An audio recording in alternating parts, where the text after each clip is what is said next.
Hey there. So, in our last couple of lessons, we've talked about potential energy and we've talked about kinetic energy. And our target now is we want to be able to solve some problems relating to the conservation of energy. So, let's go ahead and talk about what that means. What is the conservation of energy?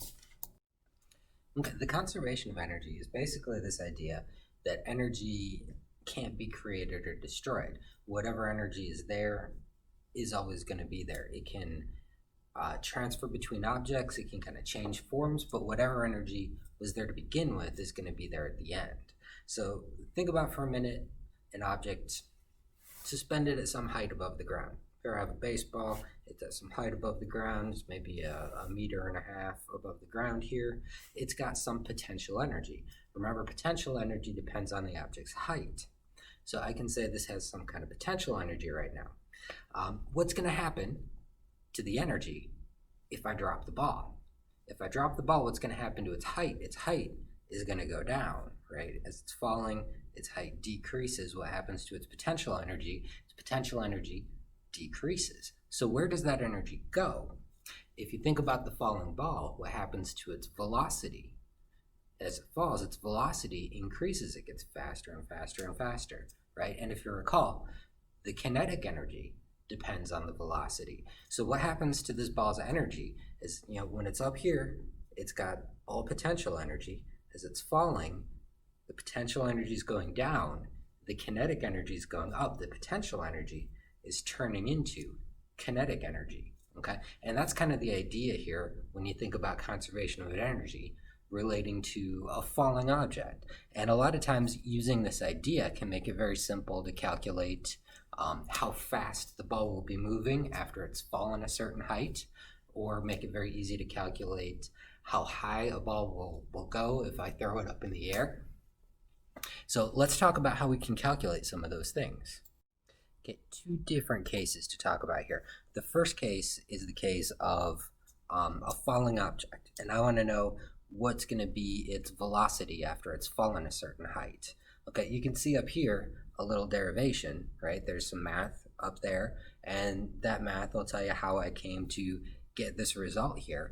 But this equation that you see tells me how I can calculate the velocity after it's fallen a certain height. So you can see the change in velocity is equal to the square root of 2 times g times the height that it's fallen, okay? So remember g, it's 9.81 meters per second squared as long as we're on Earth. If we're talking about another planet, it'll tell you what g is. But, if I tell you just the height that the ball has fallen, you could tell me how much its velocity has changed just by taking the square root of 2 times g times the height. Let's take a look at a little example of using this equation here. So it says a ball falls from a 5.0 meter tall building. What will its speed be when it reaches the ground? Okay, well, just like any problem, first thing I'm going to do is I'm going to look at the numbers they gave me in the problem and understand what do I know and what am I looking for. So it gave me that number 5.0 meters, and that is the height that it's fallen. So I'm going to record there, I'm going to say h equals 5.0 meters. I also know, if this is a building here, most likely we're talking about something happening on Earth. So I know g is 9.81 meters per second squared. And then it asked me to find what will its speed be. So it's asking me to find how much is its velocity going to change. So what it's asking me to look for is delta v. So I'm going to put delta v equals the question mark. That's the thing I don't know. It's what I'm going to try to find. Okay, and then I'm going to choose which equation am I going to be working with. Since I'm trying to find the change in velocity, I'm going to use this one we just talked about. Delta v equals the square root of 2 times g times h. So I'm going to put some numbers in there. Delta v equals the square root of 2 times 9.81 times 5.0. And then I'm going to get my calculator and I'm going to work that out. So I'm going to take the square root of 2 times 9.81 times 5.0 in my calculator. And I need two significant figures in that answer because 5.0 only had two significant figures. So I'm going to round what my calculator gives me to 9.9. And then I'm going to need to put the appropriate unit on that. Since that's a velocity, I'm going to put the unit as meters per second. Okay, second case for us to take a look at here. Let's say I throw the ball straight up in the air, okay, with some initial velocity, and I want to know how high is the ball going to go. Well, you can see the little derivation here. I did a little bit of math, and you can see how I came about getting this equation. And it says delta H equals delta V squared divided by 2G. Okay, and what this is telling me is I can find the balls, or whatever the object is, I can find its change in height by taking its change in velocity squared divided by 2 times g. And of course, g is 9.81 as long as we're on Earth, right?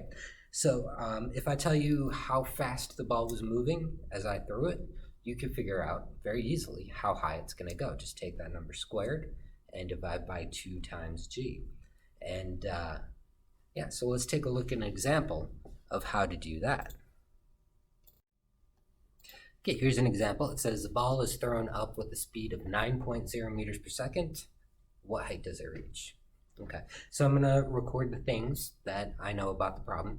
It says it's thrown up with a speed of 9.0 meters per second. So that's going to be my delta V. That's going to be the change in speed. Because when it was first thrown up, it was moving 9.0 meters per second. And when it gets to its highest point, it'll be moving 0 meters per second. So its change there is 9.0 meters per second. So delta V equals 9.0 meters per second. G, I know, is 9.81 meters per second squared.